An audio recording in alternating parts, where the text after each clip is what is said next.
Hey everybody, how you doing? It is time for another Black History Month review with the classic that I talked about before, New Jack City. Um, this is an interesting film. I remember when this movie came out. I believe, if I remember right, I think I was in the third grade when this movie came out. I know. I shouldn't have seen this film I think I was 9. I think I was 9 years old when I saw this film when it came out. And I have a VHS tape of an episode of In Living Color. And I think it was the episode that first showed Fire Marshal Bill that actually has a trailer for New Jack City on the commercials. And then it has like a commercial for like Paula Abdul on a Coca-Cola commercial. Old school. I still have these things, people. Yes, I live in the past. New Jack City is, of course, it made stars out of everybody. Of course, namely Wesley, Chris Rock. Ice-T was already in the rap game, but he kind of catapulted to a movie star because of this movie. Alan Payne went on to do the very poor last couple seasons of the Cosby Show, and then he did Jason's Lyric, and there's Mario Van Peebles, Judd Nelson. They were veterans already. There are tons and tons of black talent in this movie, and I don't think I could talk about New Jack City without talking about. Here's how I'm gonna do this review. I'm gonna strictly talk about the performers and the style and the music, because as far as the story is concerned, New Jack City is a typical gangster story, a la Scarface, a la Godfather, a la The Untouchables. Typical gangster story, rise and fall, blah blah blah blah blah. But the things that make it unique is everything that I mentioned before: is the actors, the style, and the music.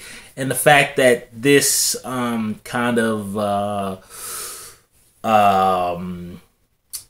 Scarface type of story was kind of put into kind of the late 80s, early 90s of the crack epidemic, and it was our majority black cast. I tell you, rewatching this film now as an adult, it was shocking to me then when I saw it at the theater. And I remember my aunt took me and my cousins, and we went to go see it at Garfield Movie Theater here in Cleveland. And it was a shocking movie. I mean, you're looking at young black people in their 20s victimize older black people, and that's really what a lot of the movie is. I mean, they victimize everybody, but majority of who they victimize is older black people, you know. And at the time, these are black people, you know, young black folks in their 20s, late 20s, and they're victimizing older black people. It's a shocking film, you know. Of course, I can't talk about New Jack City without talking about Wesley Snipes. Wesley, my God. Nino Brown is one of the most iconic, vicious, seductive gangsters to grace the screen. Wesley might not be in the top 5, but I really think that Wesley should be at least in the top 10 of the most charismatic gangster personas in film. I mean, Nino Brown is Wesley plays this with such a layer. He's so layered in this. I mean, he's very in his interactions with Alan Payne, he's very warm and friendly. And you can see with his crew, you know, because he's got Keisha, and he's got the Dada Man, who's the guy who stutters, and he's got G Money, and then he's got his girlfriend, and he's got his girlfriend's I don't remember if it was just her cousin, or I think it was her cousin, who's Christopher Williams, who made the song "I'm Dreaming." We all remember that one. And you can see that Nino Brown really has an affection for his crew, and he's really there for all of them. And you can really see in particular that him and G Money have a long time friendship that goes way back. Their friendship is very warm. when he turns to vicious, I still have never forgotten. There's a couple scenes in New Jack City that I haven't forgotten. It's kind of a strange hybrid of a movie. It's kind of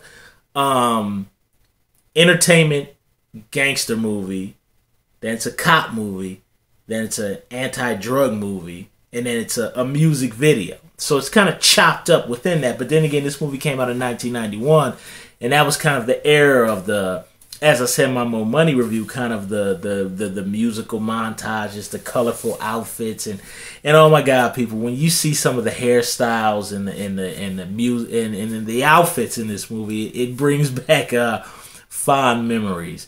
You know, it's a frightening film. It really showcases what was going on during the kind of the Just Say No crack epidemic era. And one of the interesting things about how Wesley plays this role is how methodical and seductive he is. He's very methodical and charismatic and seductive.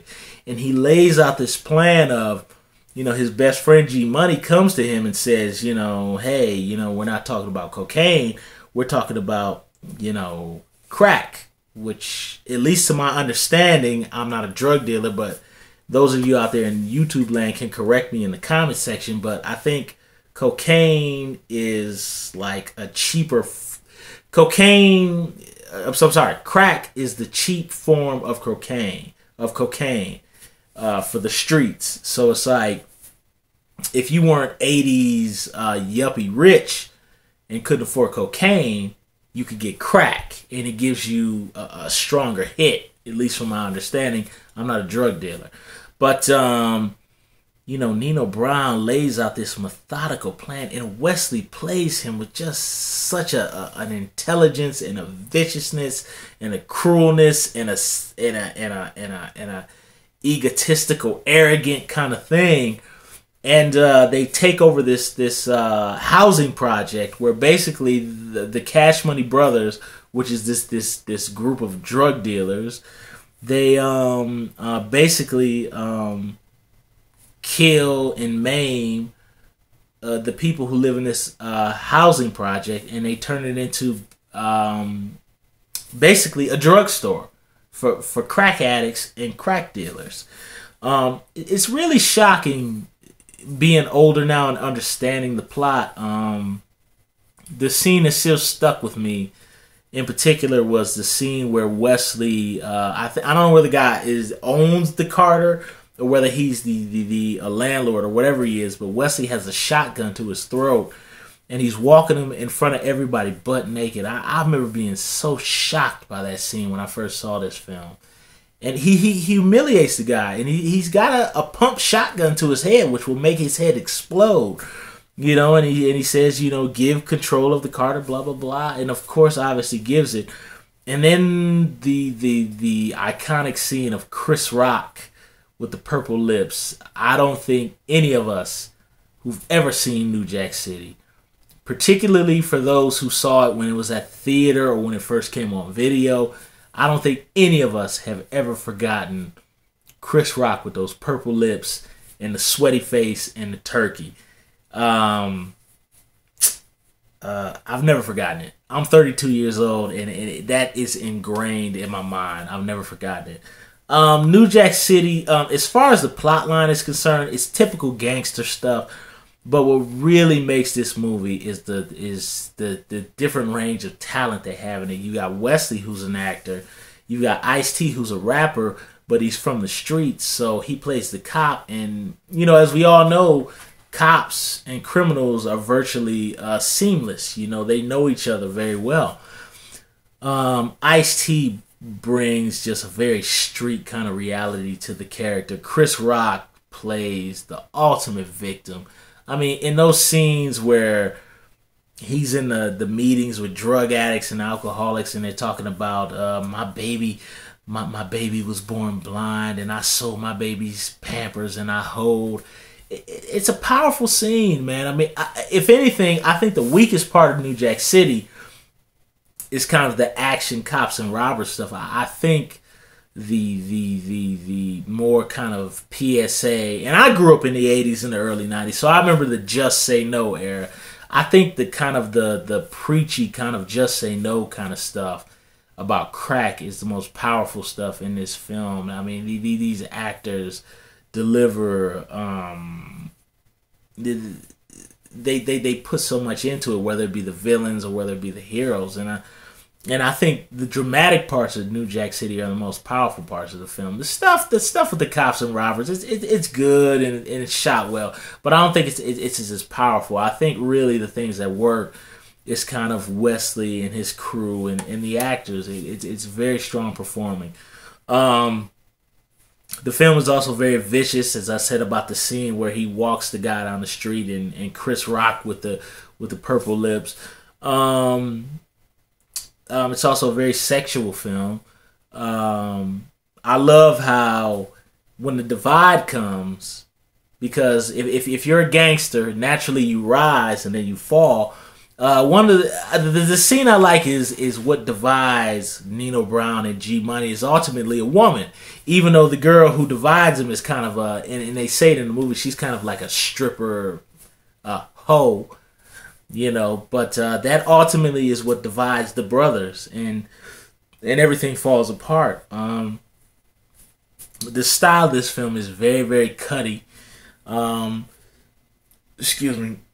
We all can't forget, of course, the soundtrack. Would I be talking about New Jack City without the soundtrack? Of course, we remember Christopher Williams, I'm Dreaming. Anybody who's my age or so, anybody who's 30s and 40s, we all remember I'm Dreaming. Great song. I listened to it on YouTube the other day, and it's still good. And of course, Color Me Bad, I Want to Sex You Up. We haven't forgot about that. Those songs, although as late 80s and early 90s as they are, they still play. And of course, the opening and closing song to the credits with Queen Latifah and was it For the Money? I think that's how the song goes, For the Money. And I can't remember who else is on that song. I just remember Queen Latifah, but that song is still as potent to the themes and characters of the film as it was back then.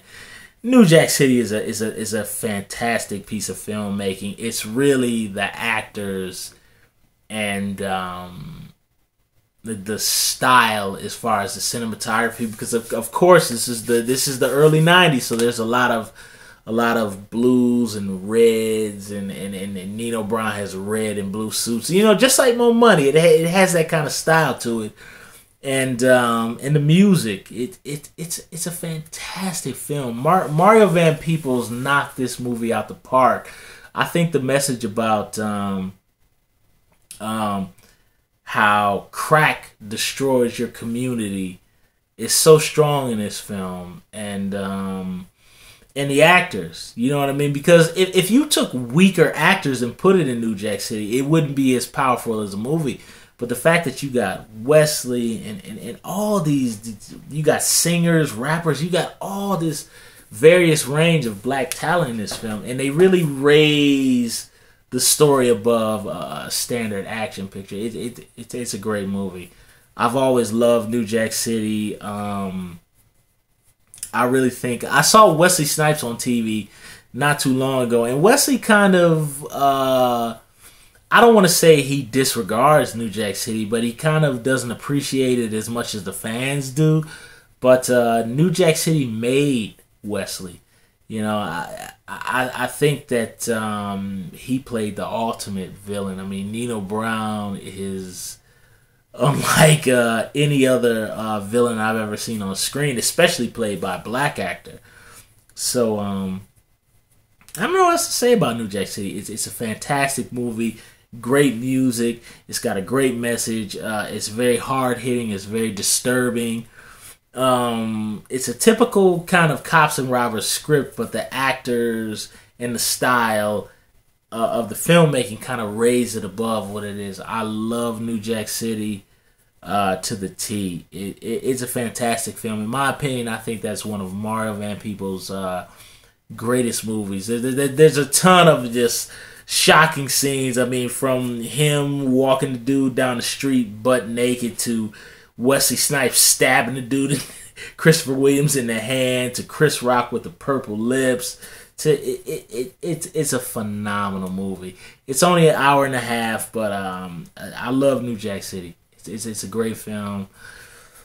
I don't know what else I can really say about it. I think really the three strongest things about the film is the message about crack, the actors who are totally committed to their roles, and the music.